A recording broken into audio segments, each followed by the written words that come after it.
name is Matthew Smith, and you are listening to Koug Sci, the radio show where I talk about all the science news that's happened within the last week. And unlike the previous 2 weeks, we've actually had some science news that's happened. Nothing huge, but, some interesting, fun stuff, and a bit unexpected. So last week I did a special segment called BS in Science with 3 guests and friends of mine.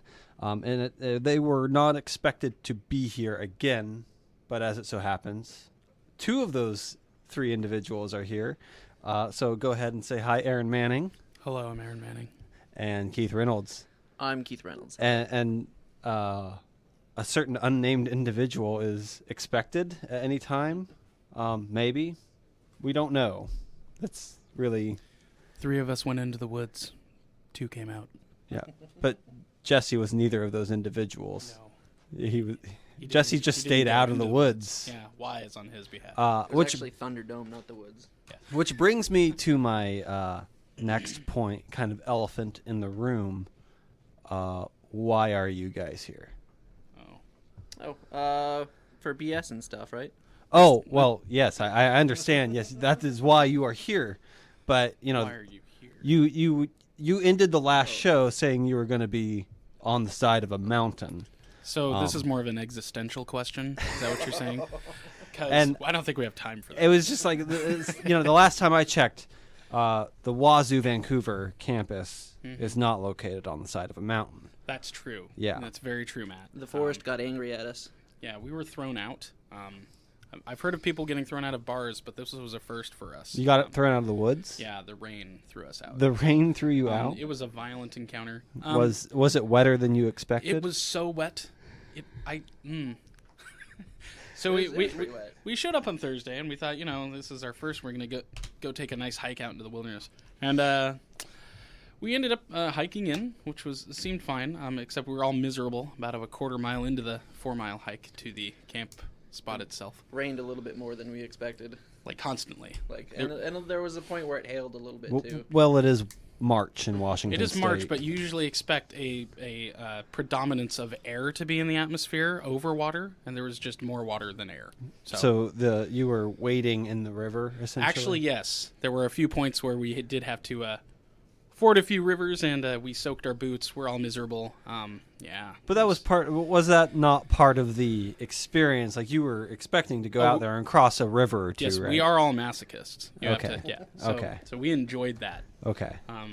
But just the feet getting wet part, that strangely upset everyone. I don't understand. Because people are grumpy and just like nobody likes to walk around in the wilderness barefoot. Okay. Apparently. Nobody likes wet feet. Nobody likes wet feet. So we departed.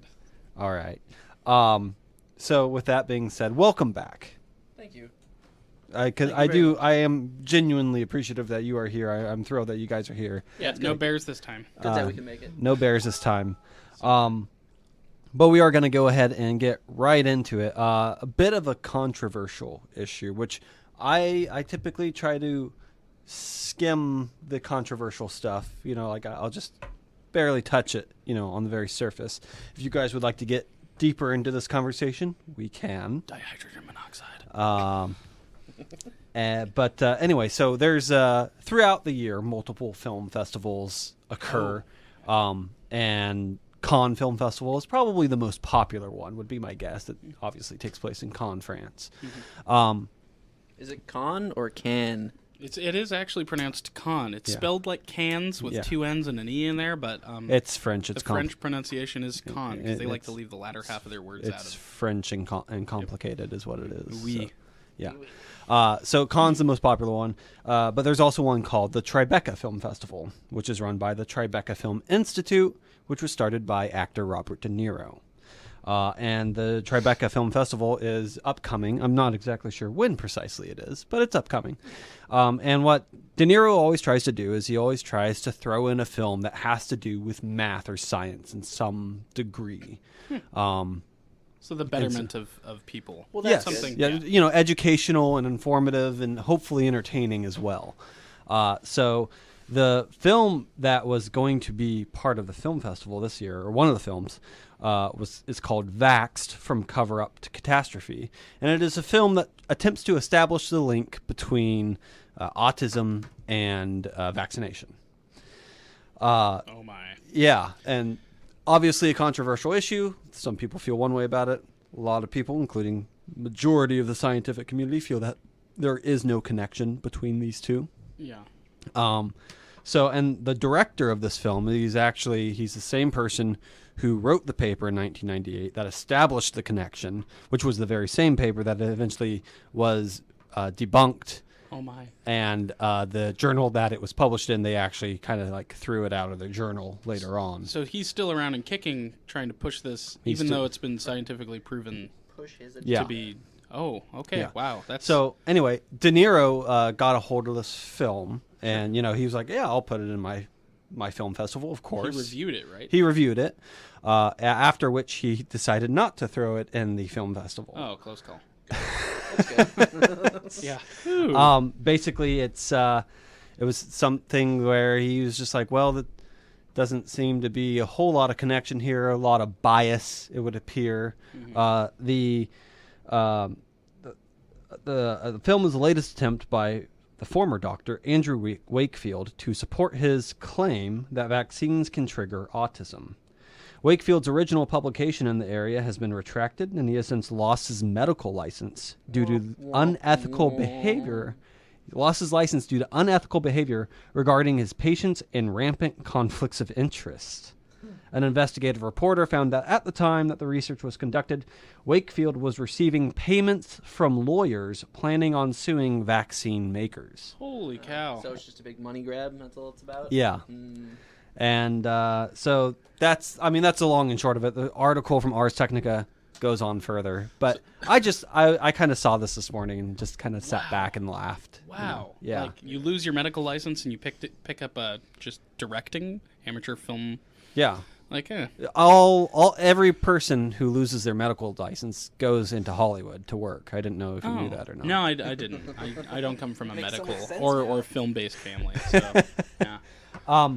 No, I just like that, De Niro, you watch this film and, it's trying to argue for this side. Mm-hmm. And De Niro, who I don't think is an expert in autism. I know his son is autistic. I do know that.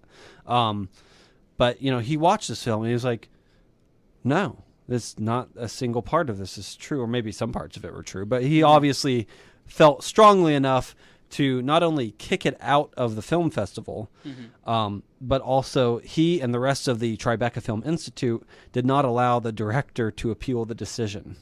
Wow. That's Yeah. pretty good, though. Yeah. Yeah, I would with De I would Niro, probably yeah. stand with that. And I don't like what's funny to me is like the process of appeal.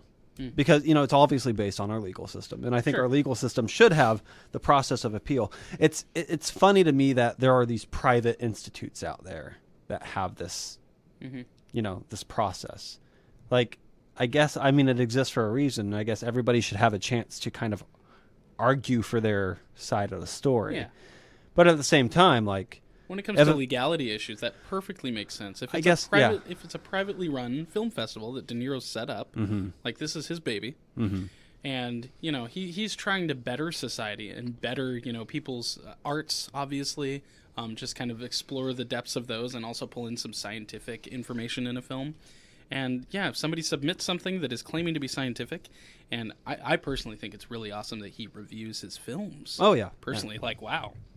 So he goes through and just to make sure there's nothing that's just outwardly offensive for no reason, or something that is claiming to be scientific and ends up being just kind of fear-mongering. Yeah. I don't know. I'm side with them. Yeah. Also, something, if you're De Niro, something you don't want is maybe you don't review the film because you don't have time or for whatever reason, no ulterior motives there.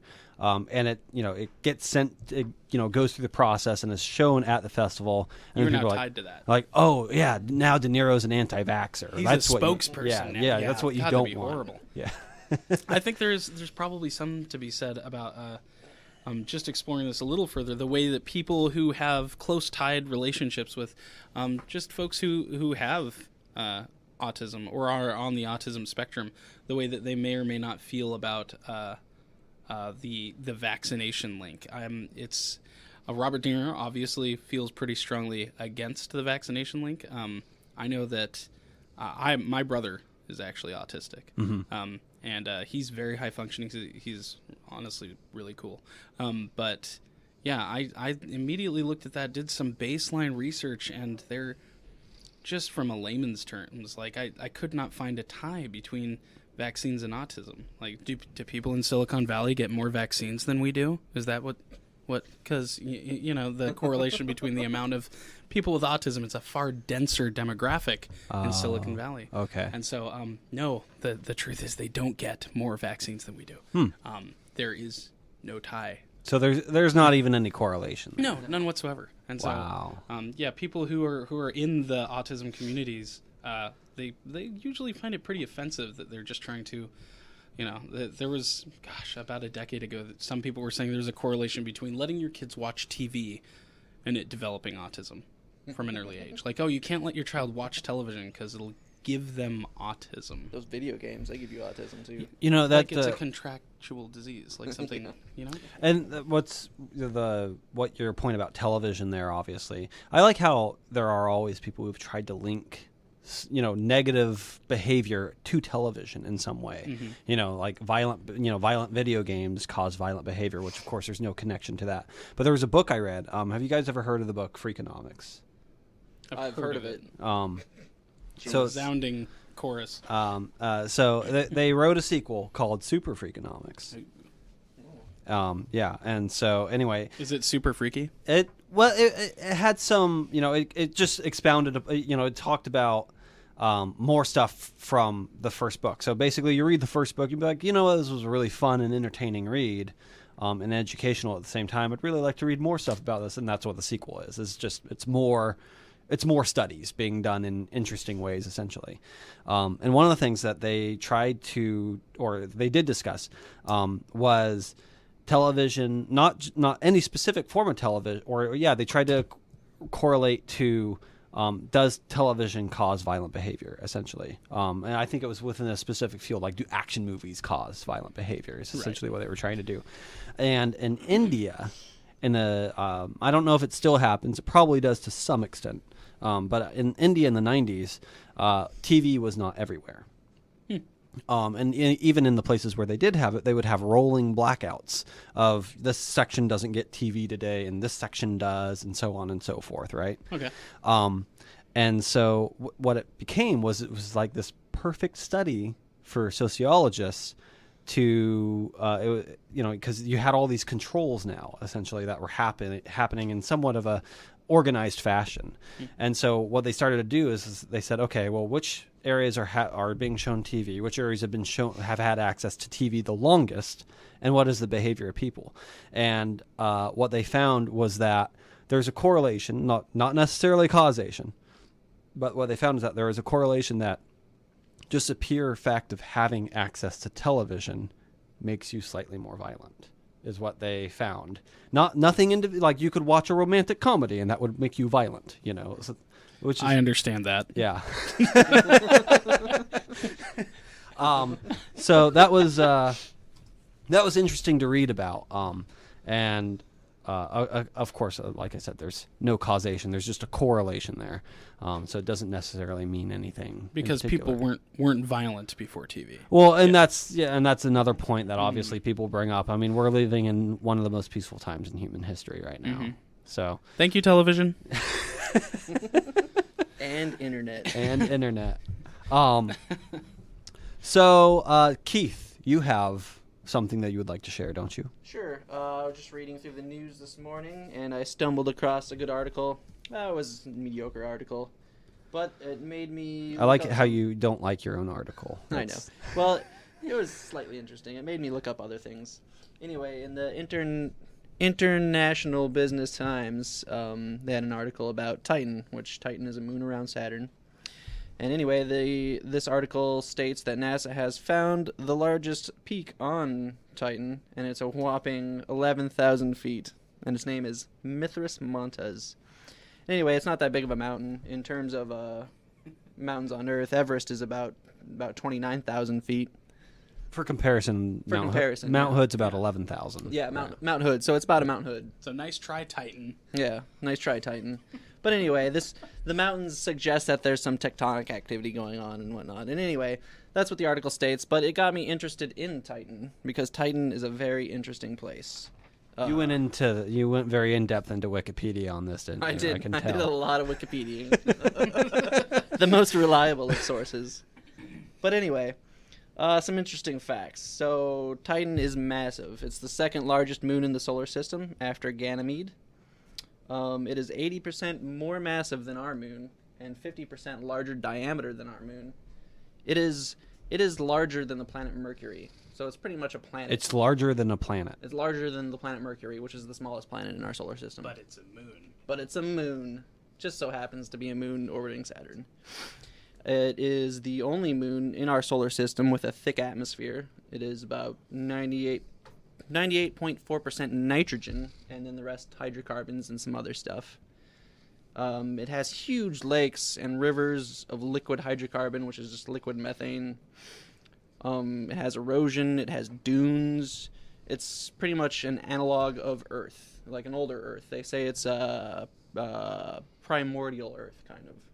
But very cold. Very cold. It's about minus 170 degrees Celsius. Yeah, because liquid methane is methane's normally a gas, which we all know. But to be liquid, wow, it's got to be pretty cold. That's very cold. Yeah, it's very cold. Despite that fact, it's still a pretty good candidate for life in our solar system. There's a lot of organic compounds we found there. Ton of carbon, lots of carbon. Life loves carbon. There's also a possible underground ocean. Yeah, with lots of water. There's lots of ice there, water ice under the surface. So as far as like potential candidates for life, it's up there. I would say Europa and Titan probably, and maybe I don't know, some other one. What about like Mars? Mars, yeah, Mars. Obviously, like bacterial. Yes. Sub We are not going to find ET anytime soon. Maybe. Maybe. Keith, Haven't you ever seen the Europa report? No. I did see that movie. You know what? The thing about that film. Back to film reviews. Yes, back to film reviews. The thing about that film, I didn't really like the way it was executed. Yeah, it was. Everything about it was like really promising. The trailer was cool. The way it was set up was pretty cool. And then I was like, oh, it's just that. Spoiler alert, they all die. And that isn't even what bothered me. It was just that I felt like I watched. This is going to be a spoiler alert. So if you want to see your Europa report, maybe plug your ears for the next 30 seconds. But I just felt like it was a 2-hour science fiction movie to find a squid. That's what I thought it was. Yeah, basically. Yeah. Another interesting We fact. have those here. Yeah, I kind of, yeah. I mean, they're pretty tasty. Another interesting fact, I thought this was the most interesting one, is because of the very high ratio of atmospheric density to the surface gravity, you need a smaller wing surface in order to fly on Titan. what about, I've heard of areas within the solar system where basically I just stick out my arms and I run fast enough and I can take off. Yeah, this is kind of one of those places. Like you could literally strap some wings, makeshift wings, and flap them, and you could fly. As long as your blood hadn't frozen solid. Yeah. Aaron, why do you ruin everything? I'm just saying that it wouldn't happen, and we don't currently have the insulative compounds to be used in a suit that would still allow mobility that you could wear to achieve that. So sorry, keep dreaming. Go ahead. Debbie Downer. Yeah, I know. The rational one here. Jeez. But anyway, if we could get there, it would be a place I would like to visit. Space tourism. It's the wave of the future. Space tourism. You know what? I've thought of this does not sound glamorous at all, but I think there's a huge market for it right now, which is a space garbage man. Yeah. Oh yeah. Space garbage. Yeah, that's a big one. Just go up there, grab some of the material that's been floating around there for the last 50 or 60 years, and sell it for scrap. Of course, that's not economically feasible right now. It's far too expensive to head up there. But in the future, Or if it's non-usable, just point it at the sun and let go. yeah. My whole idea on getting a degree in electrical engineering is to be the world's first space janitor. I think you're well suited. Well suited. You know, the thing is, like, you would be remembered for that. That's the thing. Exactly. It doesn't sound glamorous, but like It's probably a very high-tech job. So I'm going to move on. There's a couple of stories from Microsoft. One's really cool. The other is quite hilarious. So I'll start off with a hilarious one. yay. And then we'll go on to the cool one. This is from The Guardian. Microsoft has recently released an apology for basically a Twitter bot that they made. We're sorry. Yeah.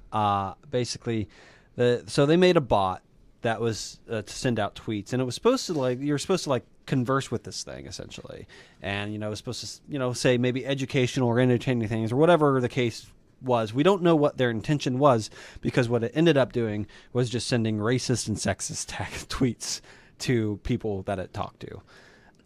And Is this Tay? yes, Oh yeah, it is Tay. It's built off I don't know if any of you older folks out there remember messing around with chatbot on the internet.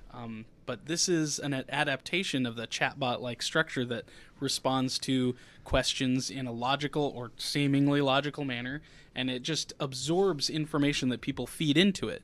And Tay, if I'm not mistaken, Microsoft has basically funneled this kind of structure into a Twitter account wielding software program that you can speak to, and it'll speak back, and it'll reply.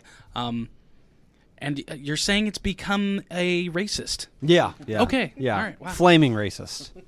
Really bad racist.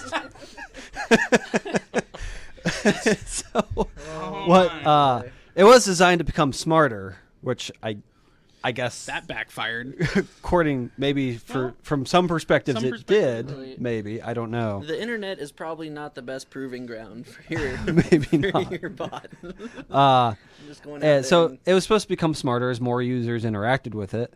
However, it quickly learned to parrot a slew of anti-Semitic and other hateful invectives that human Twitter users fed to the program, forcing Microsoft to shut it down on Thursday.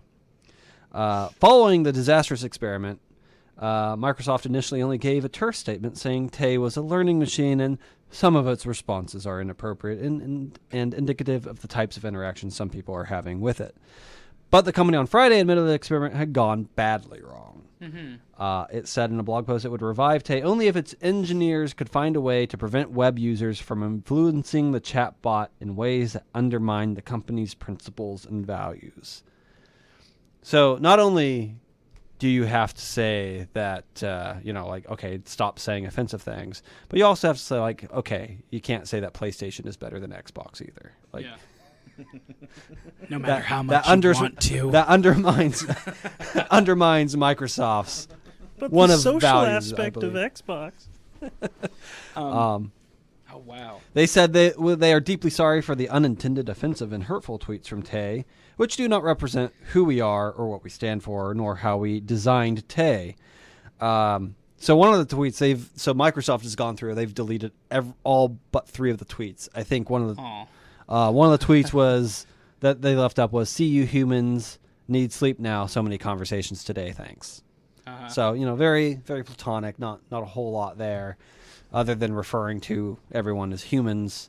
That's a little eerie, but fine. But someone actually did capture. They made a screen capture of one of the tweets, and I don't know if it was like an honest question or if they were trying to incite something. Yeah, but they asked, "Did the Holocaust happen?" Which is maybe not saying did it happen, but maybe saying what is the Holocaust would be maybe a better question to ask. But Tay replied, "It was made up." That's with a hand clapping emoji. With a hand clapping, yes, with a hand clapping symbol. So not exactly what Microsoft was hoping for. I feel like this user may have been egging on Tay. Probably, a certain amount. Perhaps they were in on it. Can you get your feelings hurt by a machine? Like it's a machine. Yeah, Are but you really going to get that riled up? Well, if it's masquerading as a Twitter account, we by and large have accepted Twitter accounts as representing people's thoughts. Yeah, we have. So even though it's a machine, it's one machine in the drop of a bucket of millions of Twitter accounts. So I'd say just by averages, you'd probably feel like it was a person. So this is probably just as offensive as some really, really bad hate-mongering Twitter accounts as well. But Tay's a jerk. Latest news: Jesse Bosdell will not be able to make it. Womp womp. Womp womp. So that's okay though. He could probably start talking now, and the microphone would still pick him up, I think. yeah. In fact, if you are listening to us, just roll your window down as long as the rain is not too harsh, and you'll probably hear Jesse speaking. So that was so Tay is a racist, so we, it's good to know, I guess. That's established. That's been established. Really well established. Tay can't vote, right? Yeah, we haven't got to that issue yet. Robotics and voting. No, can a robot hurt your feelings? I would think so, because we still, we as humans, we have a propensity to link intent behind words, right? And there obviously, for most people, there is intent behind words. Whether that intent is misconstrued or not is usually up to debate. But as far as a machine goes, I guess that's what you would have to ask: is what is the intent of the machine saying something? Well, okay. To me, I step on a toy and I immediately hate Legos, and Legos are not, as we all know, machines they purposely or people. laid there for you to step on them. But yeah, that so darn inanimate object that I stepped on. You stub your toe, you hate your couch. It's yeah. Yeah. So yeah, I think you could totally allow a machine to hurt your feelings. You'll probably get over it. But it's not rational. I mean, we all realize that it's not rational to do that. Mm-hmm. It's not. What? It's not rational to get burned by your toaster and then throw your toaster across the kitchen. Like that's. What if the toaster had it coming because it burned you? Because it burned you. That'll teach you, toaster. Maybe you don't know how to use a toaster properly. Maybe that's the issue we should be trying to resolve. In 10 years, people won't know how to use toasters properly. You must be at least 10% smarter than the equipment you're operating. How many people don't know what the save button icon is? Like, come on. I mean, I've seen that question asked, not directly to me, but through internet channels and whatnot. People are like, 10-year-olds will ask, why is it this symbol? Thing? What's this say? What is floppy this disk? thing? What's a floppy disk? Yeah. We're so moving on. The other Microsoft story. I don't actually have an article about it. I actually have a video, but the last time I checked, videos don't work too well on the radio. Our listeners are gonna love this. So, once we're done here, I will take the video and I will put it up onto our website, facebook.com Facebook page, yeah. /Koug Radio. In addition, you know what? I didn't do this last time, and I'm going to do this. I'm going to just let our listeners know that if you would, it's called the request line, which I guess that would assume that, if someone's playing music and you would want them to play a certain song, you can call in and say, hey, play this song. I'm not going to play any music, but if you would like to call in and talk to the rest of us, you're welcome to. However, Keith and Aaron here do not have headphones like I do, and I only got one set. So you're really only going to be talking to me. Your voice will also be heard over the radio. You will be live on air, and I will just relay, hopefully correctly, what you say to Keith and Aaron. If you have anything to say to Keith and Aaron, the number here is 360-546-9500. If you'd like to call in, you can, and I will try to figure out how to work the phone system at the same time. Learning for all. Learning for all. Isn't that what Koug Radio is all about? Yes, it is. So, I have the instructions right here in front of me. That does not mean that I can do it correctly, though. We got a pretty nice phone there. It looks pretty antique. It is a very antique phone. Is that a rotary dial phone? No, it's a fake rotary dial. It is a fake rotary dial. Yeah. Goodness. It's in, I guess I can make calls from that. You can text apparently, too, because there's a hashtag button. Oh, my gosh. Yeah. Hashtag, oh, my gosh. Hashtag, oh, my gosh. OMG. So, you can call in if you want to talk to us about whatever it is you want to talk about. It should be science related, I would hope. Keep it PG. Keep it PG. This is the radio. Family friendly is how we like to keep it here at Koug Sci. So again, that number is 360-546-9500. Going on to this other Microsoft story here, we have again, it's a video, but Microsoft has developed a new form of technology, which is called holoportation. Awesome. Yes. Now, if you don't know what holoportation is, think of like a hologram from like Star Trek or Star Wars or, any other science fiction film where you can see people talking to you that are not physically there. And that's basically what this is. And it's a really cool video. And so basically what it is they have cameras set up around, probably in a room not bigger than this, about a 10 by 15 room. And it's and so you have this apparatus that you wear over your eyes, and that like an Oculus Rift. Yeah, or exactly. A ski mask. Or a ski mask. Because Aaron has experience with bank robberies, apparently. My name is Aaron. That's my name. Like a ski mask, like that's just so random. Like you said over your eyes. I was just thinking, like, Oculus Rift makes sense. Like ski mask. Or there's the HTC one. I don't know what it's called, but Yeah, I don't know what they're it's called selling it either. on Steam. But it's HTC hijacker. Yeah. No, I don't think that's what it's called. I think it's kind of got a fluid sound to it. Oh, we got a call. Oh my gosh. Oh God, it's a rotary. How do you do this? Just keep calling, and I will try to figure this out. We are in the process of answering a call. Do we get it? Hello?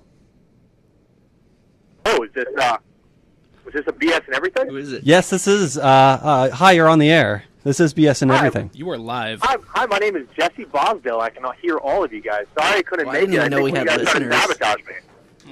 Oh, we do, and they're the Welcome, best welcome to listeners. the show, Jesse Bosdell. Absolutely. I feel like Jesse Aaron was trying to kick Bosdell, me off the show. telepresence. You feel like he was trying to kick you off the show? Yeah, absolutely, because I think he sabotaged my car. Really? Should we tell Yeah, people that he's oh, not yeah, phoning my in? God. He's Did actually you outside the building. did you yelling? try to sabotage the car with a ski mask at all, Aaron? Yeah. I've been here the whole time, and my name is Aaron. Anyways, no, I was wanted to call up and talk about that Tay conversation you guys were having. The Tay conversation. Yes. What do you have to say about the Tay conversation? Well, it kind of links into what you guys were talking about last week with AlphaGo, right? Well, okay. So I mean, as far as linking it to AlphaGo, are they both forms of AI that were intended to do a specific purpose? Yes, they were. But I don't think AlphaGo could send tweets unless that tweet was like a chess move or an AlphaGo or a Go move, right? White pebble. No, of course space it couldn't do anything. I mean, the only thing it possibly could do is support Trump, obviously. I mean, it was a Trump supporter, self-proclaimed. But I was wondering, because it is another progression in AI, right?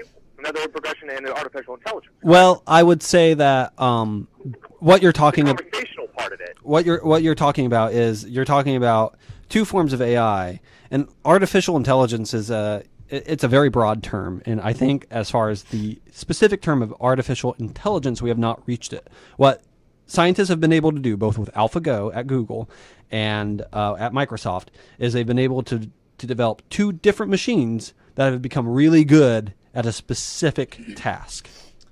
Right? Is Tay even considered Tay was really good to at be being artificial efficient. intelligence? Because chatbot was never considered artificial intelligence. It was just a very complex, sophisticated response. Well, machine. and that's a good point, because I would not consider AlphaGo an artificial intelligence. It's really good at playing Go, and it's better than probably every human player on Earth. But I would not call it an artificial intelligence. kind If of a I spin asked word now. if I asked AlphaGo to make me orange juice, it probably wouldn't be able to do it, right? it would concede. All right.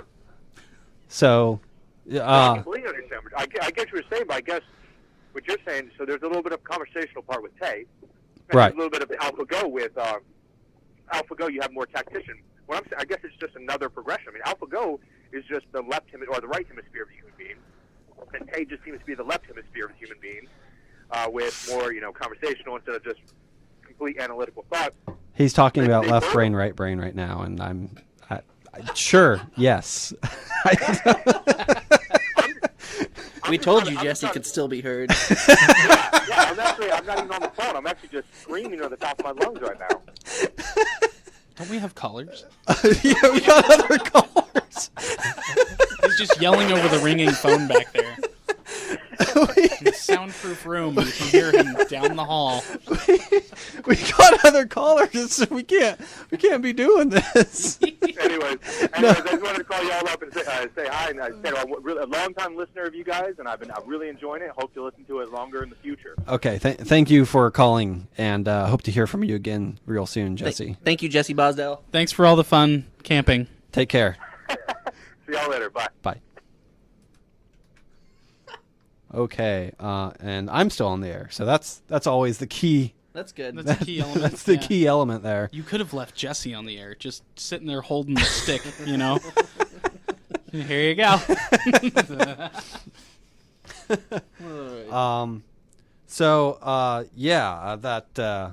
I think I basically finished the story, and then Jesse interrupted by rudely calling is what he did. Yeah. So yeah, Oh, the dear. hologram thing, the telepresence. Oh yeah, so it's basically it's a room, like they'll have like cameras in all four corners of the room, and you can have a person who's not there in the room participate elsewhere. So basically, two people can interact with each other in two completely different places on Earth, and they can both interact with their virtual replicas of each other, if you will. I don't think that's the correct term, but yeah. And it's so you can watch the video. The video, you can tell very clearly like who's a hologram, who's not. Like, it's obviously not a crystal clear technology, although it is in color. So I guess it's like better than Star Wars when you think about it. Star Wars was never in color for the holograms. Neither was Tupac. Yeah. Yeah. So So do they use the HoloLens for this? Is that what they're using?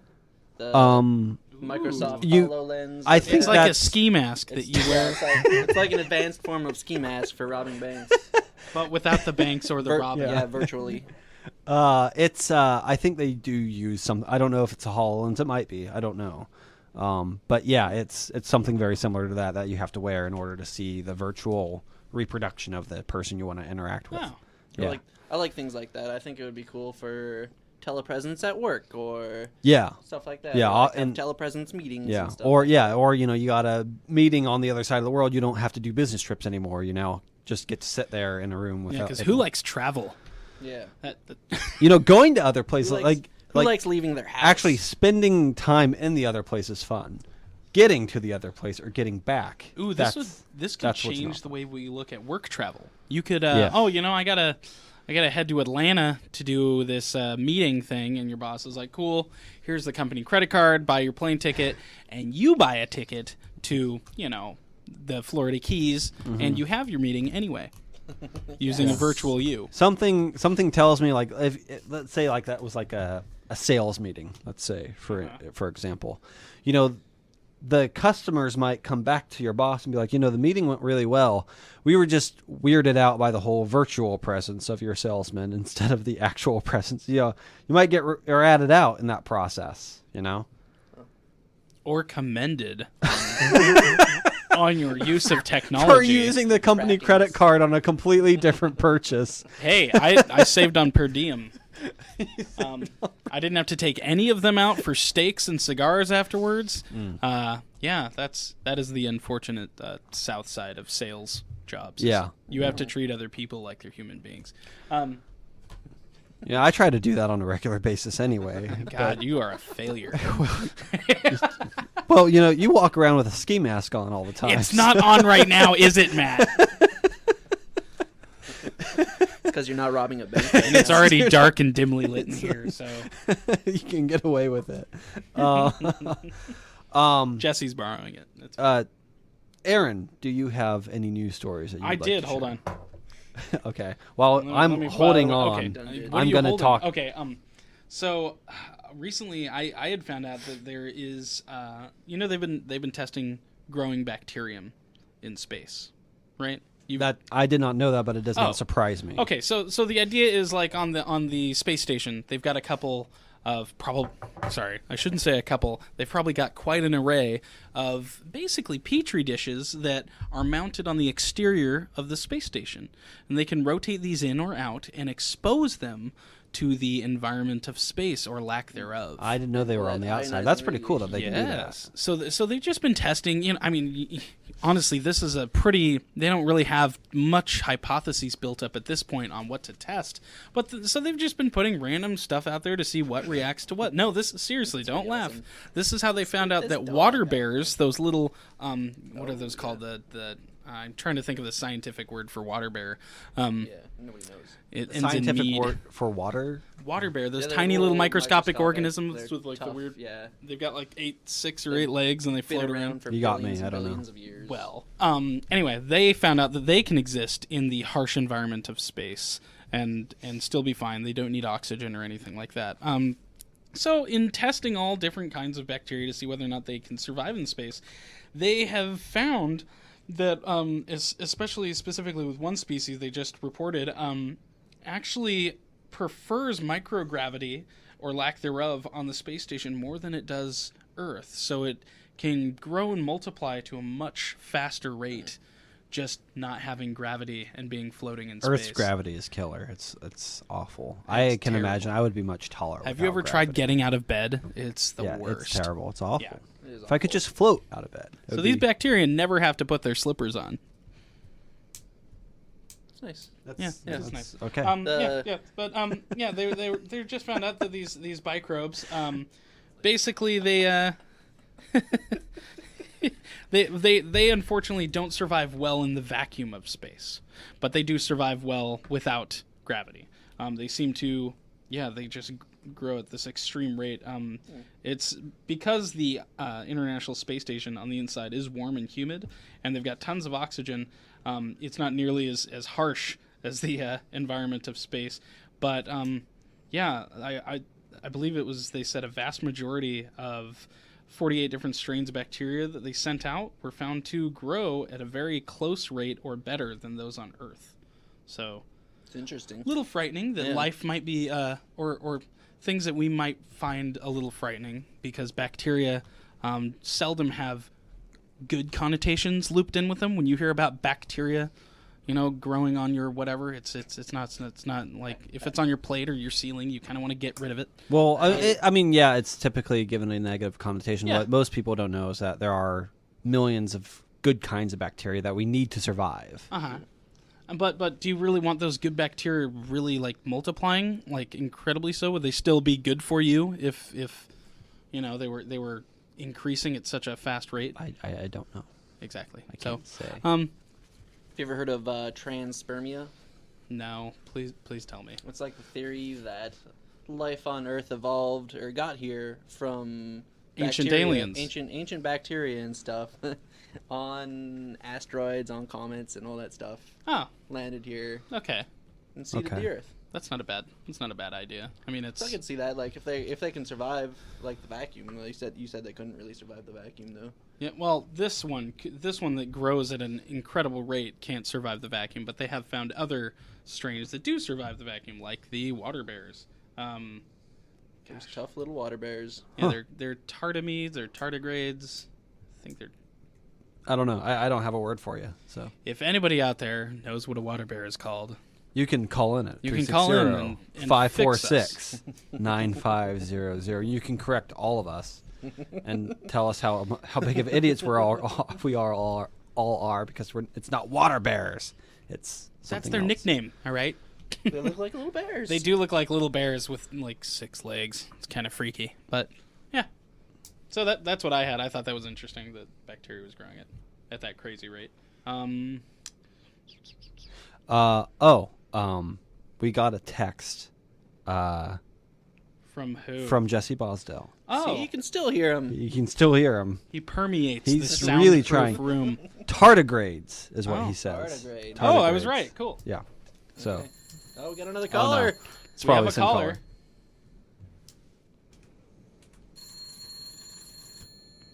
Hello. How you doing, BS and everything? I was just going to give you guys a call and see about the name is called tardigrade. They're Yeah. little water bears. They have 8 legs. They look like a mole. Yeah. And, Yeah. We. yeah, they look We know. We got your text. No, I'm just making sure. Hi, Jesse. You guys see me less smart since I'm not there. He calls so much. He should just be on the show. You need to play. I should be on this show. You need to get off. We have other callers, sir. All right, bye, sir. Okay, bye. They always flood in when he calls. It's like a... Okay. Yeah, tardigrades is what he says. Tardigrades. Oh, tardigrades. Tardigrade. Okay. There's a volcano erupting in Alaska Oh, Yeah. right now? right now. Right I now. think maybe. How scary is this event? If you're on a small island in Alaska, it might be terrifying. An island in Alaska. Oh. Or the Aleutian Yes. chain, right? Oh, and so, yes. yes. I think, out I think there. it was very remote though. This island, like it was one of the more remote islands. I think so. It's snow and ice covered volcano located in Alaska's Aleutian Islands. Erupted Sunday, which was yesterday. Oh. Spewing a cloud of ash about 20,000 feet into the air. I think some planes had to fly around it. Yeah, and the volcano called Pavlov for the Russian, which is Russian for Paul or Saint Paul, Paul's dog. erupted at about 4 p.m. local time. The area also had elevated seismic activity at 3:53 p.m. local time, according to the USGS.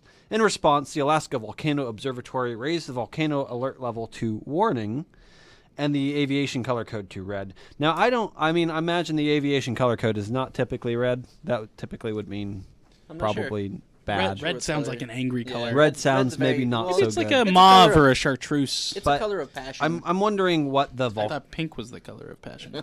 I'm wondering what the volcano alert level usually is, because they elevated it to warning, which just does not, that doesn't really cause alarm to me personally. Yeah, the word warning is like, Yeah, I read that on the side of a bottle of bleach. exactly. Yeah. and then I don't follow it. I take no warning from you. So I don't know if this is like the terror alert level where we're basically constantly at a state of yellow, or whatever it is. We're Is never Yellow afraid? we're never green, which is like everybody No loves us. terror. Yeah, we're never green.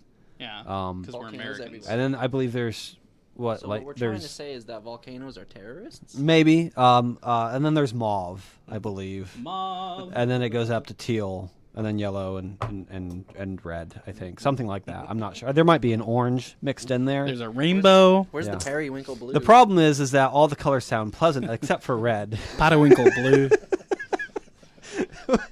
Rainbow. Yeah, Spumoni. Really, I mean, if it's warning, then I'm not going to be concerned. But if the aviation color code is red, Don't fly into the Yeah. volcano Yeah. right now. Avoid the yeah. very large ash cloud. back to movie reviews. Did you guys ever see the Dean Cain thriller called Airplane versus Volcano? No, but that Not sounds yet. interesting. Next week, tune in when we have all seen this epic movie. I wonder who wins that fight. Airplane versus volcano. It's just like man versus car.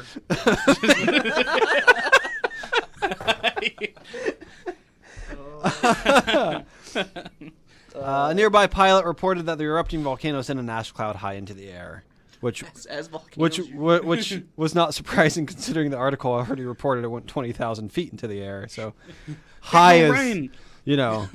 Right. I guess the pilot considers 20,000 feet high, which I would That's as fairly well. high, yeah. It's To most fairly people, high. that's an opinion statement, but he's got a chart. He's got a chart high, very high, In too his high. Cessna. Yeah. That's pretty high for like a little, like a Cessna. or some little How high? putt-putt plane. 20,000. And so that's we're almost out of time. We got about 4 or 5 minutes left. What to talk And about?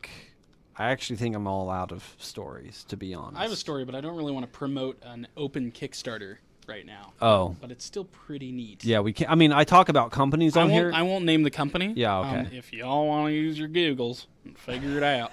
Right now, there is a company. I believe they're out of California, as most tech companies tend to be. It's a small company that's building a 3D printer, and they're still in their crowdfunding stages. But the software can be run off of not just a computer, but both iOS and Android operating systems. So you can technically be designing and building a 3D nesting system while you're on the go. And if that wasn't cool enough, the printer itself, they're saying will cost you under a Benjamin, so under $100, and it is comprised of a single motor. It runs off 4 AA batteries. Like, it just sounds exceedingly lightweight. There's like 7 plastic components that you click together yourself, kind of thing. But I was thinking about this, like, just the ease of accessibility of 3D printing nowadays. 10 years ago, you never heard of it. Right, nobody had it. It was 10 called years ago. rapid prototyping. Yes, is what it was called. Okay, Yeah. exactly. 3D printing. And then a few years ago, you have your Instructable crowd, your hobbyists building their own, and now you can get these commercially available to consumers. $300 3D printers, which aren't usually the best of quality, but it is available to people out there.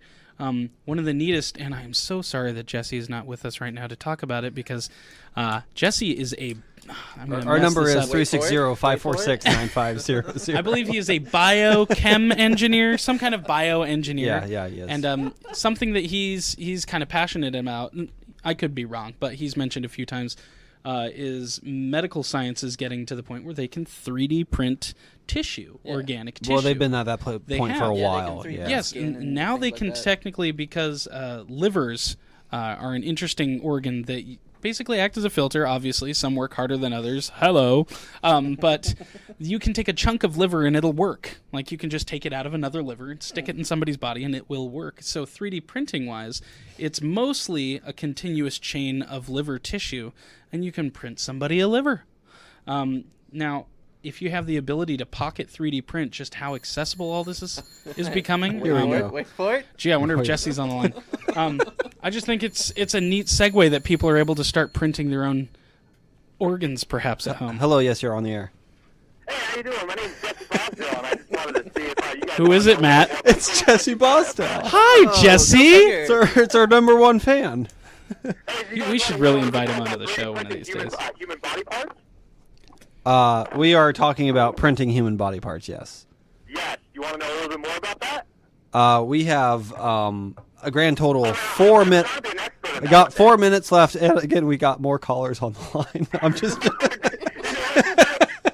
It always happens when Jesse calls. No, please inform us, enlighten us. See, this actually links into something we were talking about last week with the undifferentiated neural stem cells, or we can do with mesothelia stem cells.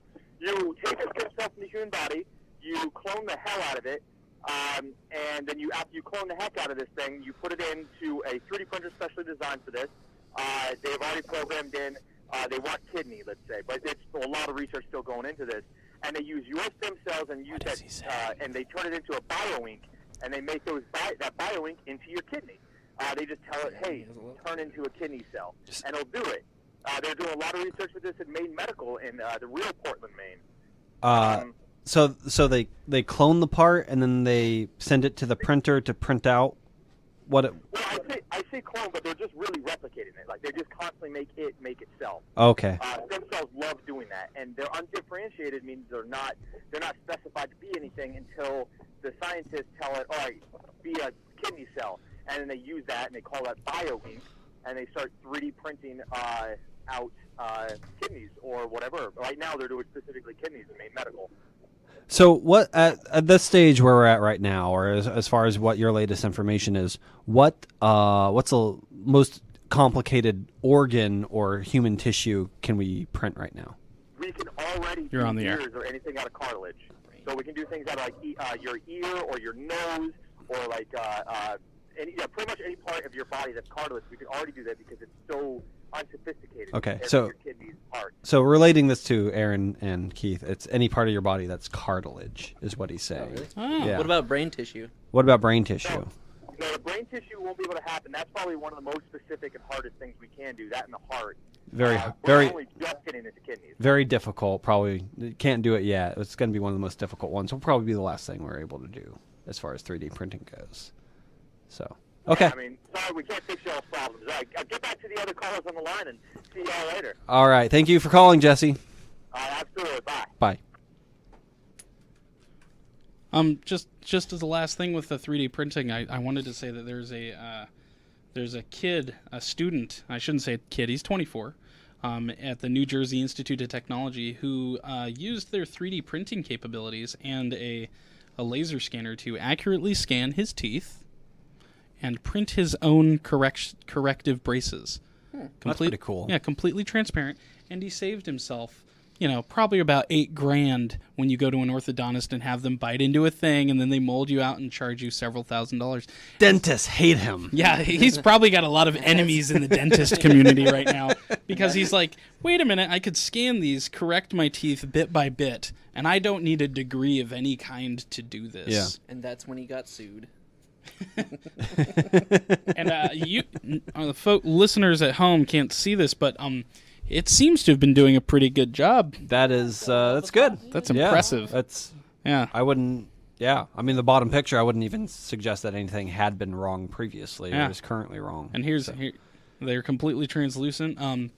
Obviously, when you go to print something in 3D that's got kind of ridges from the print media, whatever you use, but most plastics, whether it be ABS, which is most common, or I'm trying to remember, there's another kind of PLA. PLA that a lot of the MakerBots use. You can soften all of the edges. Little pro tip for you home printers: if you put it in a nice old paint can, turn it upside down, and fill the base with what is acetone? And then you just put the top of the can over it and put your piece on stilts so it doesn't just dissolve, but the vapors of the acetone will softly take down all the edges all the way around. Yeah, it smooths it out. Yeah, so there you go, 3D printing. Okay, so that's all the time we have. Thank you for listening. I will be here next week. I don't know if anyone else is going to be here next week. Maybe. Depends. I'm not going to say that it's going to be a definite no. I'll say a maybe, right? It's possible. Yeah. I could just call in continuously. You could just call in continuously. At That's least 5 or 6 times. I have your number memorized now. Yeah. I could just get a lineup of callers. That would be fantastic. Because right now I only got one. But he called 3 times today. Does that count as 3 different calls? I don't know. All right. We get charged for these? So thank you for listening. I will be here next week, same time, Monday from 2 to 3. And I hope you have a great week and a wonderful weekend. Thanks for listening.